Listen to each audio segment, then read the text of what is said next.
This is the past 24-hour rainfall over Goa reported at 8:30 a.m. of 17th July, that is today. हम देख सकते हैं कि out of 12 stations reported, out of 11 stations reported, 50% of the stations और 6 स्टेशनों से हमें heavy rainfall report मिला, यानी कि रेनफॉल एक्सीडिंग 6 सेंटीमीटर्स और 6.5 centimetres was recorded from 6 stations. और उसमें सबसे ज़्यादा मिला मारमागांव में, जो कि 11.1 सेंटीमीटर रहा रेनफॉल। और पांजी से दाबोलिम से भी 10 सेंटीमीटर का रेनफॉल मिला। ओल्ड गोवा में से मिला 8 सेंटीमीटर रेनफॉल, और मारगांव और कपे में भी रिकॉर्ड किया गया 7 और 8 सेंटीमीटर्स रेस्पेक्टिवली। और अभी तक का जो रेनफॉल है, स्टेट एवरेज क्यूमुलेटिव रेनफॉल इस सीज़न में स्टार्टिंग फ्रॉम 1 जून, वो है 174 सेंटीमीटर्स ऑफ रेनफॉल, और नॉर्मल होना चाहिए 148 सेंटीमीटर्स। यानी कि आज के दिन स्टेट एवरेज क्यूमुलेटिव रेनफॉल ये मानसून सीजन के लिए 17% अबव नॉर्मल रहा। नॉर्मल से भी 17% हायर रहा है आज तक। और आज के दिन का अगर हम सिग्निफिकेंट वेदर सिस्टम्स को देखें तो पहला वाला एक सिस्टम है, एक सर्कुलेशन जो है आंध्रा कोस्ट में, साउथ आंध्रा कोस्ट में है एक सर्कुलेशन जो है between 1.5 to 4.5 kilometre above mean sea level. और दूसरा सिस्टम है एक ऑफशोर ट्रफ जो है महाराष्ट्र कोस्ट से केरला कोस्ट तक। इसके दोनों के अलावा और एक सिस्टम है जिसको एक ट्रफ कहते हैं, एक ईस्ट वेस्ट ट्रफ है। वो है नॉर्थ अरेबियन सी से ये जो सर्कुलेशन है आंध्रा के ऊपर, आंध्रा कोस्ट के ऊपर, वहाँ तक है ये ट्रफ। नॉर्थ महाराष्ट्र से जा रहा है और तेलंगाना से होके जा रहा है। तो ये तीनों सिस्टम से मानसून एक्टिविटी कंटिन्यू रहेगा गोवा के ऊपर आज के दिन भी। और चांसेस है कि ये जो सर्कुलेशन को हम बोल रहे थे आंध्रा कोस्ट में, वो उसका वेस्टवर्ड मूवमेंट होने के लिए आने वाले दिनों में, कल और परसों के दिन, और उससे रेनफॉल एक्टिविटी गोवा के ऊपर और बढ़ सकता है। अगर आप आईएमडी के फोरकास्ट और बुलेटिन्स को फॉलो कर रहे हैं तो आप जानते होंगे कि 15 जुलाई को आईएमडी ने बताया था कि रेनफॉल एक्टिविटी में further increase on 18th and 19th। So that is the same condition existing.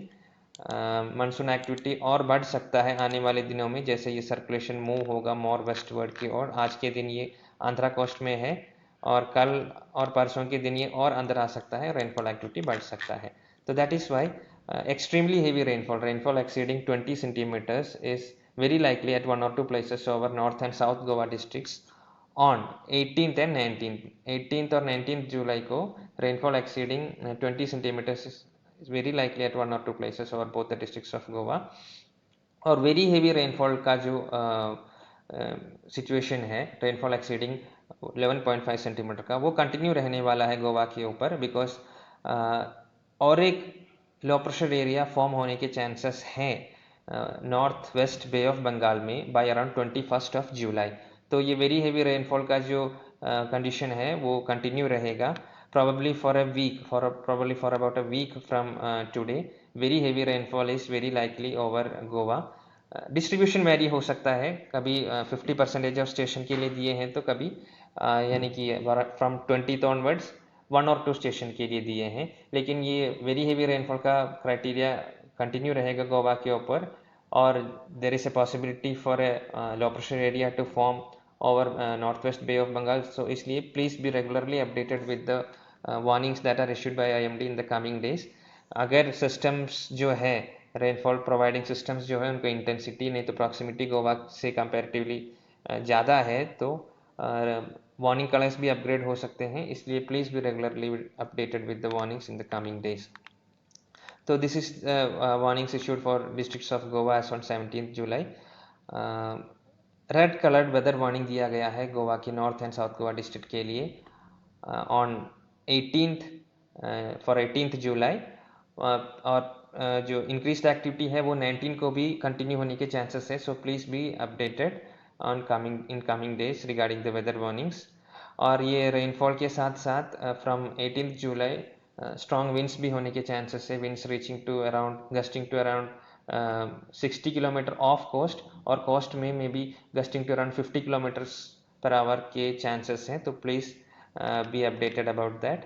और जैसे ही रेनफॉल एक्टिविटी कंटिन्यू रहेगा, इम्पैक्ट्स भी रहेंगे, लोकलाइज्ड फ्लडिंग, लैंडस्लाइड्स, ये सब होने के चांसेस हैं। तो वल्नरेबल एरियाज में प्लीज़ बी मॉनिटर्ड।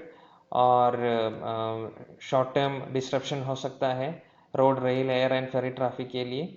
और रिवर्स में वाटर लेवल्स को मॉनिटर करना पड़ेगा, क्योंकि कंटिन्यूड रेनफॉल एक्टिविटी रहेगा तो स्वेलिंग ऑफ रिवर्स में बी देयर, दैट में लीड टू लोकलाइज फ्लडिंग। सो इसका प्लीज़ अवेयर रहिए और कंडीशंस को प्लीज़ भी keep under monitoring. Fisherman warning है आने वाले 5 दिनों के लिए स्क्वाली वेदर रहेगा गोवा के कोस्ट में, और actually along the entire west coast में रहेगा for 5 days। winds could be of the speed of 45 to 55 kilometers gusting to 60 kilometers per hour।